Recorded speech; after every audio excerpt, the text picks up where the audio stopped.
So hello mga ka-idol, no? Ngayon mga ka-idol, naka-ready na ako mga ka-idol. Kailangan ko pong mag-video mga ka-idol para alam nyo po kung anong nangyayari bawat kilos ko dito. Lalo na po may nangyari po na hindi maganda mga ka-idol. So ngayon mga ka-idol, nagdala lang ako ng konting gamit at syempre yung baon ko. Para sa ilang araw po, kailangan ko pong magtago muna mga ka-idol. Pero yung kaldero ko, ilagay ko muna sa ano ko mga ka-idol, bag.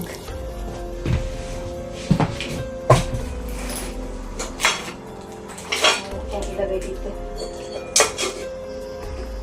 Siyempre mga ka-idol, meron na rin akong, pero takot talaga ako mga ka-idol kasi ito na lang yung bigas ko eh. Pero sige lang, kailangan ko talaga itong kasyahin lang. Nalagay ko lang ito sa bag ko mga ka-idol. Kasi kunti lang ako yung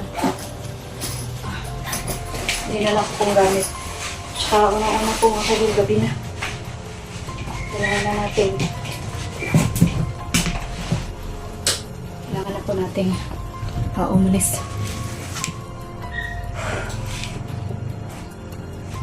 Pinaka-ayaw ko sa lahat mga ka-idol yung ganito. Pero sige lang, kakayanin ko mga ka-idol. Kailangan ko lang itong sarduhan pa rin. Nalalagay ko muna sa baba yung camera ko kasi hindi ko masyado tali po. Masyado matali. Kaya kinakabahan ako mga ka-idol, baka hinahanap na to si kuya. Lalo na't marapit talaga ako sa kalsada at marami nang dumadaan. Lalo na nag-iingay yung mga aso mga ka-idol.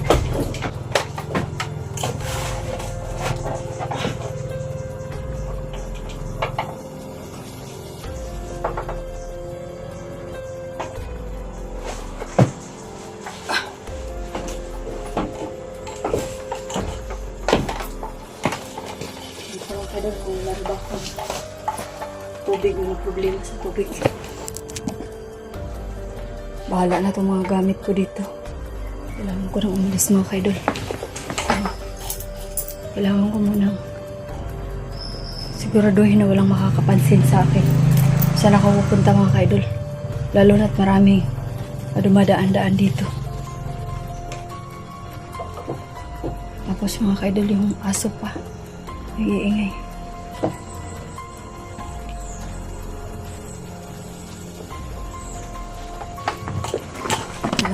Madali mga ka-idol.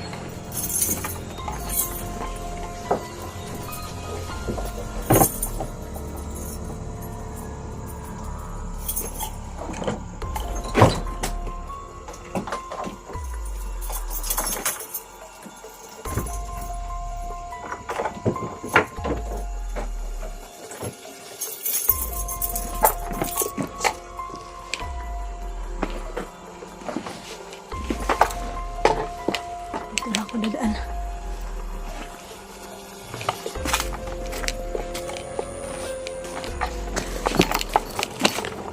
Kailangan ko malis mga ka-idol. Mas ko napapansin mga ka-idol, marami kasing dumadaan dito na mga motor. Ka-idol, baka pinapahanap na to siya.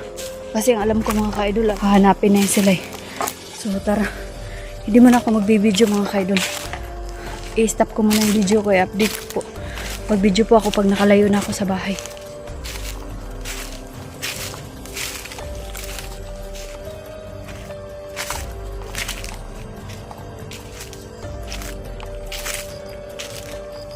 Kailangan ko pumunta doon mga ka-idol.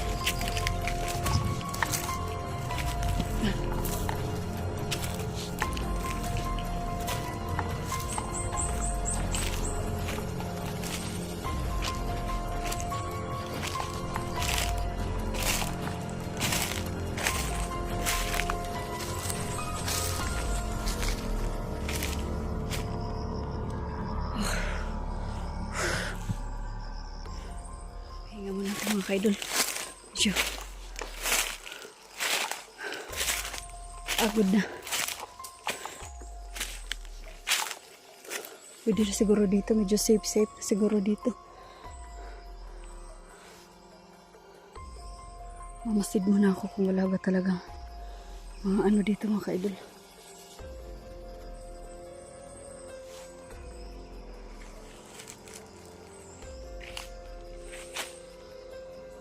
Tingnan ko muna paligid ko. Safe ba dito mapahinga?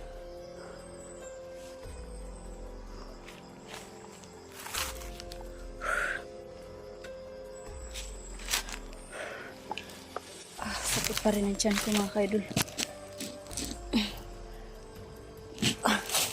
Kailangan ko na. Ayun konti.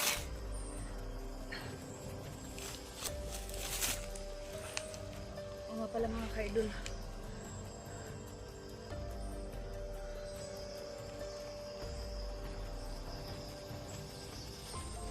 Tingnan ko muna. Maigi mga ka-idol ang paligid ko. Medyo safe na ba dito?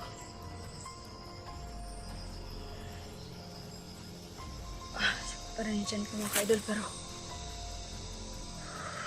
pasensya na kayo mga ka-idol. Hindi ko talaga iniisip mga ka-idol na ganito yung mangyayari sa akin mga ka-idol. Alam niyo mga ka-idol, hindi ako naaawa kay kuya. Naawa ko sa pamilya niya mga ka-idol. Kasi danas kong maging bata mga ka-idol eh. Danas ko na pag umalis yung papa ko, syempre ako bata ako, makipapa ako eh. Maghihintay ako palagi sa kanya. So inisip ko mga ka-idol na paano kung yung pamilya niya, alam ko ngayon, nag-aalala ngayon sa kanya. Naghihintay kung kailan siya uuwi. Pero naawa ko mga ka-idol. Hindi, iisipin mo mga ka-idol, malayong-malayo na ako sa dating ligaya na nakikita niyo. Ligaya na nakakaya i-describe yung sarili ko kasi dati talaga mga ka-idol, hindi ako, bato ako eh. Wala akong pakialam sa mga tao na kita ko na ganyan. Sa totoo lang mga ka-idol, gusto ko mag-report. Pero alam ko na pag mag-report ako, i-hold din nila ako. Siyempre, sasabihin nila na self-defense yung nangyari mga ka-idol. Pero alam ko na hindi pa rin ako ligtas. Kasi yung nangyari mga ka-idol eh, wala eh, napatay ko pa rin siya. May kasalanan pa rin ako. So madaling isipin mga ka-idol na may video ako, pwede ko i-report, pwede akong magsumbong sa barangay na kailangan ko lang ipagtanggol yung sarili ko. Pero hindi po ganun sa batas mga ka-idol.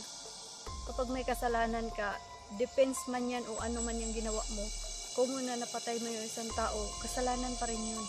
Kasi wala kang karapatang pumatay. Ganun kasi talaga mga ka-idol eh. Kaya yung iba mga ka-idol na minsan may mga aksidente na nangyayari na hindi naman natin nasana. Ganun. Kaya mas marami talaga mga ka-idol na tumatakas kaysa umaamin. Oo, kahit hindi nyo aminin mga ka-idol, ganyan talaga ang mga mangyayari o nangyayari talaga mga ka-idol. Kasi iniisip ko mga ka-idol,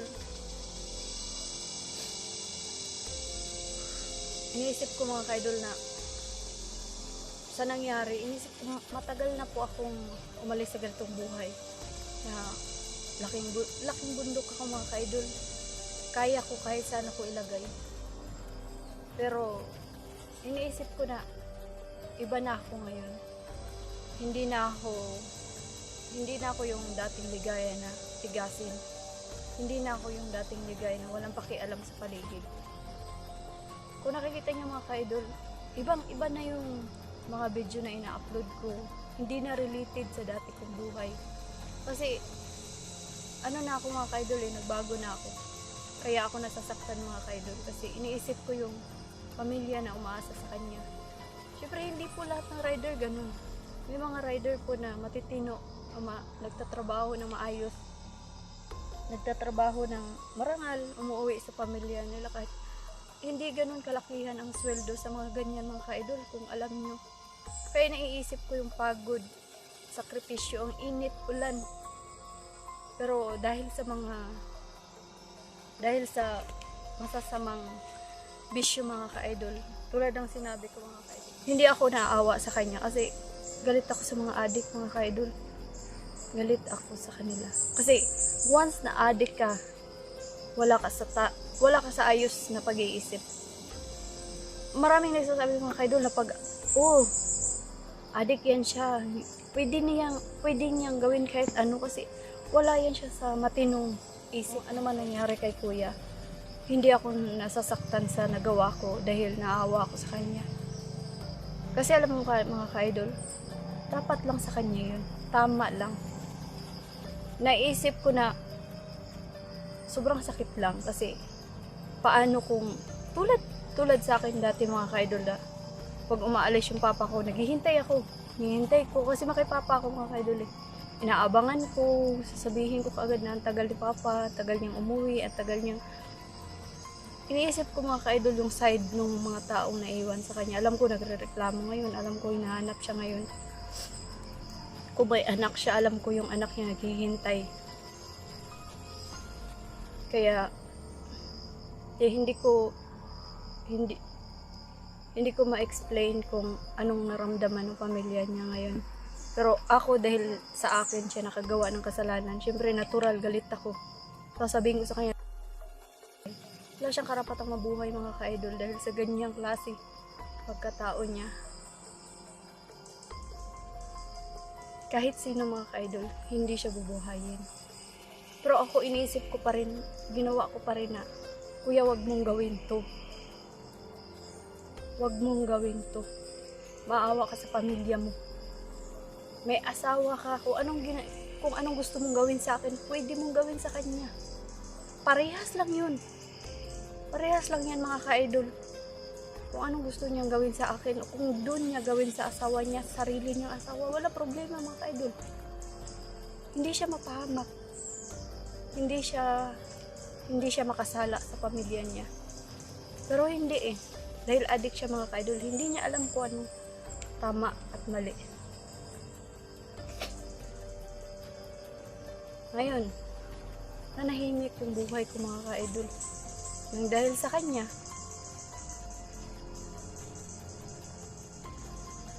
iniisip ko, tama pa ba?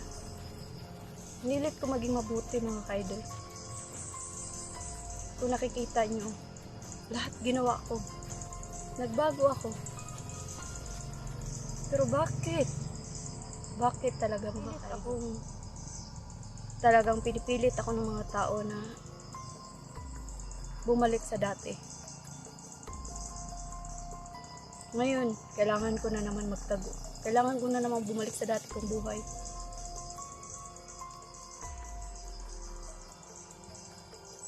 Pinag-iisipan ko mga ka-idol. Gusto ko na mamuhay ako ng tahimik. Oo, titira ulit ako dito sa taas. Titira ulit ako dito sa bundok mga ka-idol. Pero hindi isang commander. Kundi gusto ko malayo sa mga tao, mga masasama na. Gusto ko malayo sa mga tao na ganyan mga ka-idol. Kasi kapag mapalapit ako sa kanila, makakagawa ko ng masama palagi. Kaya iniisip ko na lang na titira ako sa pinakamataas na bundok mga ka-idol. Kung saan walang makakita sa akin. Bababa lang siguro ako kapag wala na akong pagkain. Ganun lang mga ka-idol. Ngayon, iniisip ko, kailangan ko bang bumalik sa dati kong mundo? Kailangan ko ipakita sa kanila na ako si Ligaya. Pero hindi, iniisip ko pa rin mga ka-idol na, ay hindi, iba. Hindi na ako ganun. Malayo na ako sa ganun. Pero, minsan talaga mga ka-idol, nakakasama yung sobra kang maging mabait. Tatapakan ka rin. Pag iniisip mo na gusto mong tumulong ka na nga, napasama pa. Diba? Iisipin mo magpakabait pa ba ako? Na tumulong na nga ako pa yung masama. So ngayon mga ka-idol, marami ring sa akin mga ka-idol, marami ring tumatawag, nagchat-chat na kailangan kong tulungan si Luz. Saglit lang mga ka-idol.